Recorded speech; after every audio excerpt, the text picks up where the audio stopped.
எல்லோருக்கும் வணக்கம். இது உங்கள் ஸ்டடி வித் தர்ஷினி சேனல். நம்ம இந்த வீடியோவில் ஜூலை 5ஆம் தேதிக்கான கரண்ட் அஃபயர் பார்க்க போகிறோம். ஸோ ஸ்டார்ட் பண்ணலாம். முதல் கேள்வி, 2025ஆம் ஆண்டிற்கான SCO தலைமை பொறுப்பை எந்த நாடு ஏற்கிறது? ஆன்சர் ஆப்ஷன் பி, சீனா. SCO அப்படின்னா என்னன்னா ஷாங்காய் கோஆபரேஷன் ஆர்கனைசேஷன், அதாவது ஷாங்காய் ஒத்துழைப்பு அமைப்பு. இந்த ஷாங்காய் ஒத்துழைப்பு அமைப்புடைய இந்த வருஷத்துக்கான தலைமை பொறுப்பை கஜகஸ்தான் நாடு ஏற்றிருக்கு. கடந்த வருஷம் வந்து நம்ம இந்தியா வந்து தலைமை பொறுப்பை ஏற்றிருந்தது. ஸோ அடுத்த வருஷம் 2025ஆம் ஆண்டு இந்த ஷாங்காய் கோஆபரேஷன் ஆர்கனைசேஷனுடைய தலைமை பொறுப்பை எந்த நாடு ஏற்க இருக்கு அப்படின்னா சீனா. SCO அதாவது ஷாங்காய் கோஆபரேஷன் ஆர்கனைசேஷன், தமிழில் ஷாங்காய் ஒத்துழைப்பு அமைப்பு. இப்போ இந்த ஷாங்காய் ஒத்துழைப்பு அமைப்புடைய 24வது உச்சி மாநாடு பார்த்தீங்கன்னா கஜகஸ்தானில் நடைபெற்றிருக்கு. கஜகஸ்தான் நாட்டின் தலைநகரான அஸ்தானால தான் இந்த மாநாடு நடைபெற்றிருக்கு. இந்த ஷாங்காய் கோஆபரேஷன் ஆர்கனைசேஷனில் எத்தனை உறுப்பு நாடுகள் இருக்குது அப்படின்னு கேட்டிங்கன்னா 9 நாடுகள் வந்து உறுப்பினராக இருக்குது. ஸோ அந்த 24வது உச்சி மாநாட்டில் பார்த்தீங்கன்னா நம்ம இந்தியா சார்பில் ஒவ்வொரு நாட்டு சார்பில் வந்து தலைவர்கள் வந்து பங்கேற்பாங்க. நம்ம இந்தியா சார்பில் இந்த மாநாட்டில் யார் பங்கேற்றாங்க அப்படின்னா நம்ம இந்திய வெளியுறவுத்துறை அமைச்சரான ஜெய்சங்கர் வந்து பங்கேற்றிருக்காரு. ஸோ அடுத்த வருஷம் பார்த்தீங்கன்னா இந்த ஷாங்காய் கோஆபரேஷன் ஆர்கனைசேஷனோட தலைமை பொறுப்பை சீனா வந்து ஏற்க இருக்கு.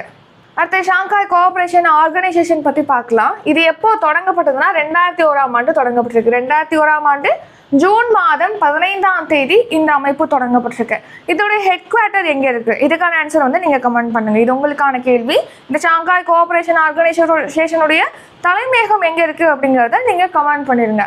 இந்த SCO அமைப்பில் நம்ம இந்தியா எப்போ இணைந்தது அப்படின்னா 2017ஆம் ஆண்டு தான் நம்ம இந்தியா வந்து ஜாயின் பண்ணியிருக்கு. இது 2001ஆம் ஆண்டு தொடங்கப்பட்டது. இந்தியா 2017ஆம் ஆண்டு ஜாயின் பண்ணியிருக்கு. இப்போ மெம்பர் கண்ட்ரிஸ் இந்த ஷாங்காய் ஒத்துழைப்பு அமைப்பில் மொத்தமாக 9 நாடுகள் இருக்குது அப்படின்னு சொல்லி பார்த்தோம் இல்லையா? அந்த 9 நாடுகள் என்னென்ன அப்படின்னு சொல்லிட்டு பார்க்கலாம். ஸோ ஃபஸ்ட்டு சீனா, அடுத்து Russia, Kazakhstan, Kyrgyzstan, Tajikistan, Uzbekistan, நம்ம இந்தியா, அடுத்து பாகிஸ்தான். லாஸ்ட்டாக தான் 9வது உறுப்பு நாடாக ஈரான் நாடு வந்து இந்த SCO அமைப்பில் ஜாயின் பண்ணியிருக்கு. நெக்ஸ்ட்டு ரீசன் நியூஸ் பார்க்கலாம். ஸோ இந்த வருஷத்துக்கான பிரிக்ஸோடைய 16வது உச்சி மாநாடு பார்த்தீங்கன்னா ரஷ்யாவின் கசான் நகரத்தில் நடைபெற இருக்கு. அடுத்து இந்த வருஷம் G20 உச்சி மாநாடு எங்கே நடைபெற இருக்குன்னா பிரேசில் நாட்டில். ஸோ 19வது உச்சி மாநாடு G20 அமைப்புடைய 19வது உச்சி மாநாடு பிரேசிலில் இந்த வருஷம் நவம்பர் மாதம் நடைபெற இருக்கு. நெக்ஸ்ட் பார்த்தீங்கன்னா இந்த வருஷத்துக்கான G7 உச்சி மாநாடு எங்கே நடைபெற்றது அப்படின்னா இத்தாலியில தான் இப்போ G7 அமைப்புடைய 50வது உச்சி மாநாடு சமீபத்தில் நடந்து முடிஞ்சிருக்கு.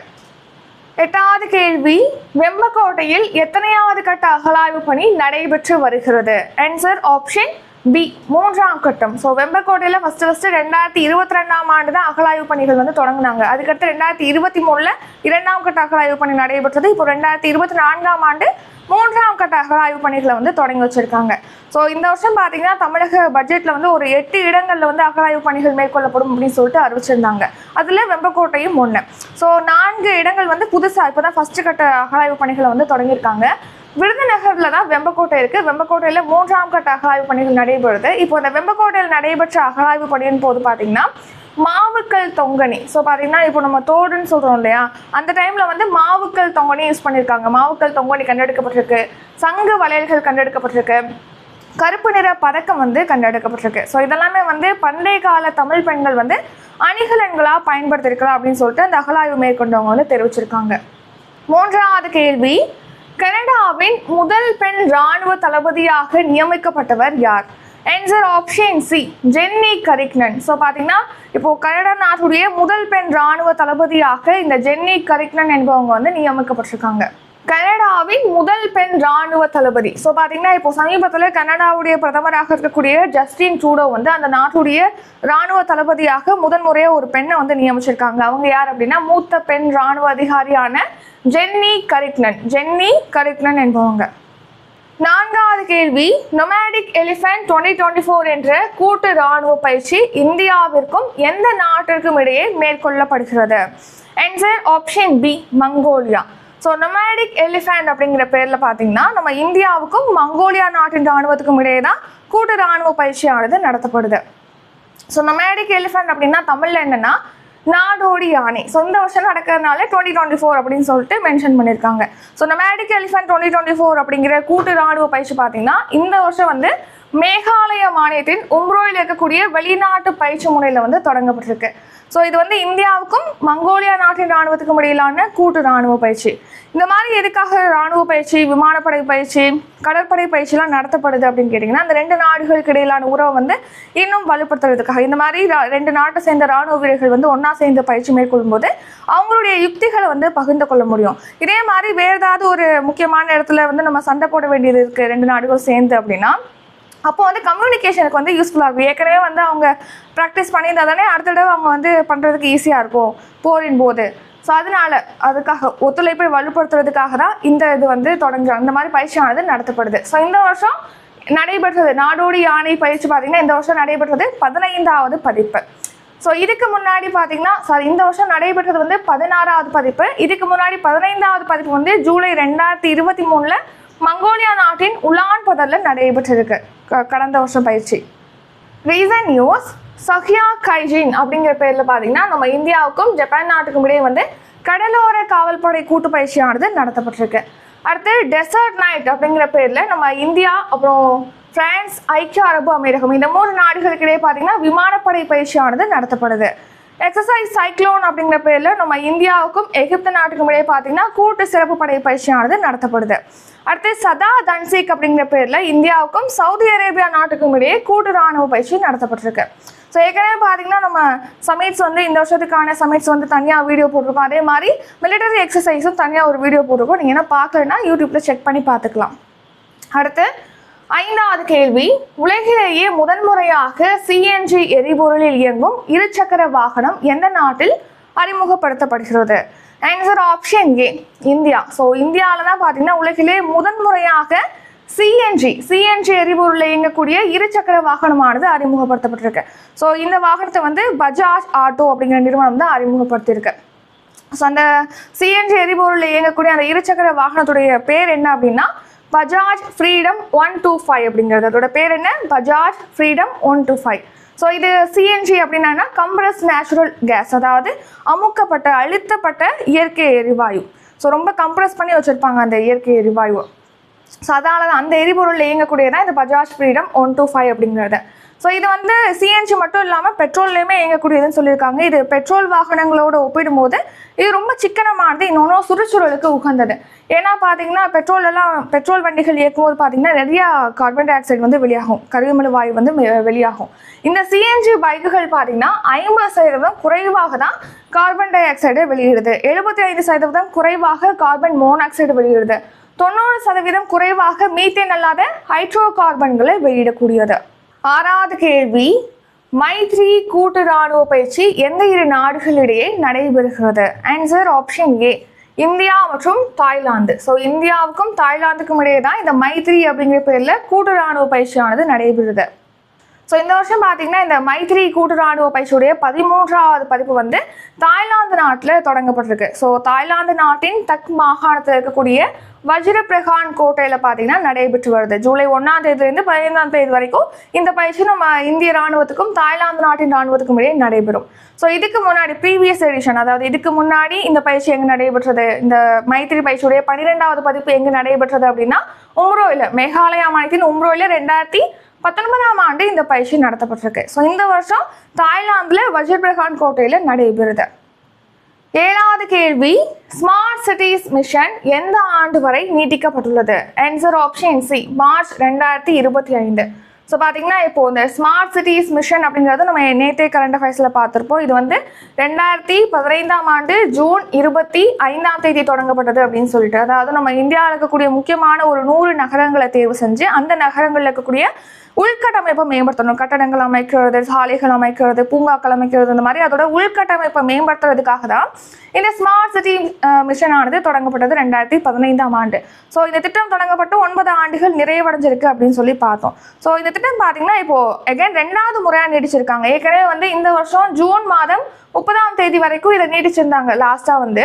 ஸோ இப்போ ஜூன் 30ஆம் தேதி முடிஞ்சிருச்சு இல்லையா? ஸோ அகைன் வந்து இந்த திட்டத்தை வந்து அடுத்த மார்ச் 2025ஆம் ஆண்டு வரைக்கும் எக்ஸ்டெண்ட் பண்ணுறாங்க மத்திய அரசு.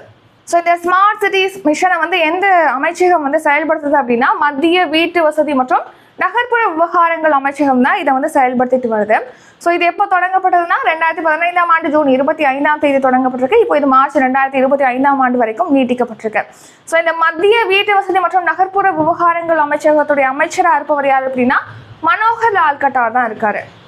நெக்ஸ்ட் 8வது கேள்வி, மக்களுடன் முதல்வர் திட்டம் எப்போது தொடங்கப்பட்டது?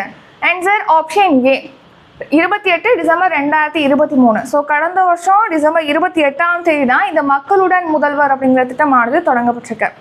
ஸோ இது எதுக்காக அப்படின்னு கேட்டிங்கன்னா, இப்போது பொதுமக்கள் வந்து அன்றாட வாழ்க்கையில் அவங்களுக்கு அரசு துறையில் அவங்களுடைய தேவைகளை வந்து நிறைவு செய்யணும் அப்படிங்கிறதுக்காக தான், அவங்க அன்றாட வாழ்க்கையில் அணுகக்கூடிய அரசு துறைகளுடைய தேவைகளை அவங்களுக்கு நிறைவேற்றணும் அப்படிங்கிறதுக்காக தான் இந்த மக்களுடன் முதல்வர் திட்டமானது தொடங்கப்பட்டது. எப்போ அப்படின்னா கடந்த வருஷம் டிசம்பர் 28ஆம் தேதி தொடங்கப்பட்டது. ஸோ அந்த திட்டத்தின் படி பார்த்தீங்கன்னா மக்கள்கிட்டேருந்து பெறப்பட்ட 8.74 லட்சம் மனுக்களுக்கு வந்து தீர்வு காணப்பட்டிருக்கு அப்படின்னு சொல்லிட்டு தெரிவிச்சிருக்காங்க. ஸோ இது ஃபஸ்ட்டு வந்து நகர்ப்புறங்களுக்கு தான் தொடங்கியிருந்தாங்க. இப்போ அதை ஊரக பகுதிகள்லையும் பார்த்தீங்கன்னா இதை வந்து எக்ஸ்டெண்ட் பண்ணுறாங்க, விரிவாக்கம் செய்கிறாங்க இந்த மக்களுடன் முதல்வர் திட்டத்தை. ஸோ இந்த விரிவாக்கம், இந்த மக்களுடன் முதல்வர் திட்டத்துடைய விரிவாக்கம் எப்போ தொடங்கப்பட இருக்கு அப்படின்னா ஜூலை 11ஆம் தேதி தருமபுரி மாவட்டத்தில் முதலமைச்சர் மு.க. ஸ்டாலின் அவர்கள் தான் இதோடைய விரிவாக்கத்தை தொடங்கி வைக்க இருக்காரு. 9வது கேள்வி, மனிதர்களில் காலரா எதனால் ஏற்படுகிறது? Answer option C Vibrio காலரே. Vibrio காலரே அப்படிங்கிற பாக்டீரியானால தான் இந்த காலரா ஏற்படுது. காலரா அப்படின்னாலே பார்த்தீங்கன்னா தூய்மையற்ற நீர், மாசடைந்த நீர்னால தான் அது பரவுது. காலரா அப்படிங்கிறது பாக்டீரியா நோய். இப்போ எதுக்காக காலரா பற்றி பார்க்குறோன்னா, இப்போ மத்திய பிரதேச மாநிலத்தில் பார்த்தீங்கன்னா இந்த காலரா பரவல் காரணமாக 6 குழந்தைகள் வந்து உயிரிழந்திருக்காங்க அப்படின்னு சொல்லிட்டு தெரிவிச்சிருக்காங்க. ஸோ அதனால தான் காலரா எதனால் ஏற்படுது அப்படின்னு சொல்லிட்டு நம்ம பார்க்குறோம். காலரா அப்படிங்கிறது பாக்டீரியா நோய். ஸோ விப்ரியே காலரே அப்படிங்கிற பாக்டீரியானால தான் இந்த காலரா நோய் வந்து பரவுது. ஸோ இதுக்கு காரணம் என்ன அப்படின்னா அசுத்தமான தண்ணீர்னால தான் இது வந்து ஏற்படுது. ஸோ இந்த காலரானால பாதிக்கப்பட்டவங்களுக்கு என்னென்ன அறிகுறிகள் தென்படும் அப்படி நார்மலாக இப்போது மாசற்ற தண்ணீரை வந்து நம்ம அருந்துறோம், இல்லைன்னா மாசடைந்த நீரால் சமைக்கப்பட்ட உணவை நம்ம சாப்பிட்றோம் அப்படின்னா என்ன பாதிப்பு ஏற்படும்? நமக்கு வயிற்றுப்போக்கு இருக்கும், கடுமையான வயிற்றுப்போக்கு இருக்கும், அப்புறம் வாந்தி வரும், குமட்டல் வரும், பலவீனமாக இருக்கும், எலக்ட்ரோலைட் சமநிலையின்மை, அடுத்து நீரிழப்பு, தசைப்பிடிப்பு, இதெல்லாம் வந்து இந்த நோயால் பாதிக்கப்பட்டவங்களுக்கு ஏற்படக்கூடிய அறிகுறிகள். நெக்ஸ்ட் பார்த்தீங்கன்னா இதை நம்ம கண்டுக்காமே விட்டுட்டோம் அப்படின்னா சில மணி நேரத்துல வந்து உயிரிழக்கிறதுக்கு நேரிடும் அப்படின்னு சொல்லிட்டு தெரிவிச்சிருக்காங்க. அடுத்து இன்னும் ஒரு சில நோய்கள் பற்றி பார்க்கலாம். டைஃபாய்டு அப்படிங்கிறது பார்த்தீங்கன்னா சால்மோனெல்லா டைஃபி அப்படிங்கிற பாக்டீரியானால ஏற்படுது. அடுத்து எசினியா பெஸ்டிஸ் அப்படிங்கிற நோய் கிருமினால பிளேக் நோய் ஏற்படுது. அடுத்து காசநோய் பார்த்தீங்கன்னா மைக்கோபாக்டீரியம் டியூபர்குலோசிஸ் அப்படிங்கிற பாக்டீரியானால ஏற்படுது. அடுத்து ஜிகா வைரஸ் பார்த்தீங்கன்னா ஏடிஸ் கொசுக்களால் பரவுது. இது நேற்று உள்ள கரண்ட் அஃபேர்ஸில் பார்த்துருப்போம், ஜிகா வைரஸ். 10வது கேள்வி, நீங்கள் நலமா திட்டம் எந்த ஆண்டு தொடங்கப்பட்டது? ஆன்சர் ஆப்ஷன் டி 2024ஆம் ஆண்டு. ஸோ இந்த வருஷம் தான் மார்ச் மாதம் இந்த நீங்கள் நலமா திட்டமானது தொடங்கப்பட்டது. ஸோ பார்த்தீங்கன்னா நம்ம தமிழக அரசு வந்து பல்வேறு திட்டங்களை செயல்படுத்துகிறாங்க. அதாவது காலை உணவு திட்டம், அடுத்து புதுமை பெண் திட்டம், அடுத்து ஆதி திராவிடர்களுக்கான திட்டம், இந்த மாதிரி பல்வேறு திட்டங்கள் செயல்படுத்துகிறாங்க இல்லையா? ஸோ அந்த திட்டத்தோட பயனாளிகள், அந்த திட்டத்தினால பயனடையக்கூடியவங்களோட தொடர்பு கொண்டு அவங்கள்ட்ட கருத்து கேட்கறது, இந்த திட்டம் ஓகேவா இருக்கா, இது எப்படி எந்த வகையில் உங்களுக்கு உதவியாக இருக்குது, அந்த மாதிரி அவங்கள்ட்ட நேரடியாகவே தொடர்பு கொண்டு அவங்களுடைய கருத்துக்களை கேட்கும் விதமாக தான் நீங்கள் நலமா திட்டமானது இந்த வருஷம் மார்ச் 6ஆம் தேதி தொடங்கப்பட்டிருக்கு. ஸோ இப்போ எதுக்காக இந்த நீங்கள் நலமா திட்டம் பற்றி பார்க்குறோன்னா, இப்போ முதலமைச்சர் ஸ்டாலின் அவர்கள் வந்து இந்த மாதிரி தமிழக அரசு செயல்படுத்தக்கூடிய ஒரு சில திட்டங்களுடைய பயனாளிகள்கிட்ட வந்து காணொலி மூலமாக பேசி கருத்து கேட்டிருக்காரு. ஸோ அதனால தான் எகைன் பார்க்குறோம் நீங்கள் நலமா திட்டம் பற்றி. அடுத்ததா ஷார்ட் நியூஸ். ஸோ இந்தியாவில் பார்த்தீங்கன்னா சர்க்கரை உற்பத்தியில் வந்து நம்ம தமிழ்நாடு 4வது இடத்துல இருக்குது. அடுத்து பாரிஸ் ஒலிம்பிக் போட்டியில் களம் காண்கிறதுக்காக பார்த்தீங்கன்னா 28 பேர் கொண்ட இந்திய தடகள அணி, தேசிய தடகள அணியானது அறிவிக்கப்பட்டிருக்கு. ரிவிஷன் பார்க்கலாம். முதல் கேள்வி, 2025ஆம் ஆண்டிற்கான SCO தலைமை பொறுப்பை எந்த நாடு ஏற்கிறது? ஆன்சர் ஆப்ஷன் பி சீனா.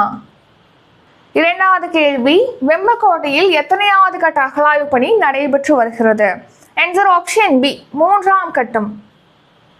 3வது கேள்வி, கனடாவின் முதல் பெண் இராணுவ தளபதியாக நியமிக்கப்பட்டவர் யார்? Answer option C Jennie Carignan. 4வது கேள்வி, நொமாடிக் எலிஃபண்ட் 2024 என்ற கூட்டு இராணுவ பயிற்சி இந்தியாவிற்கும் எந்த நாட்டிற்கும் இடையே மேற்கொள்ளப்படுகிறது? Answer Mongolia. 5வது கேள்வி, உலகிலேயே முதன்முறையாக CNG எரிபொருளில் இயங்கும் இருசக்கர வாகனம் எந்த நாட்டில் அறிமுகப்படுத்தப்படுகிறது? Answer India. ஆறாவது கேள்வி, மைத்ரி கூட்டு ராணுவ பயிற்சி எந்த இரு நாடுகளிடையே நடைபெறுகிறது? ஆன்சர் இந்தியா மற்றும் தாய்லாந்து. ஏழாவது கேள்வி, ஸ்மார்ட் சிட்டிஸ் மிஷன் எந்த ஆண்டு வரை நீட்டிக்கப்பட்டுள்ளது? Answer option C, March 2025. எட்டாவது கேள்வி, மக்களுடன் முதல்வர் திட்டம் எப்போது தொடங்கப்பட்டது? ஆன்சர் ஆப்ஷன் ஏ, 2023ஆம் ஆண்டு டிசம்பர் 28ஆம் தேதி. ஒன்பதாவது கேள்வி, மனிதர்களில் காலரா எதனால் ஏற்படுகிறது? Answer option C, Vibrio காலரே.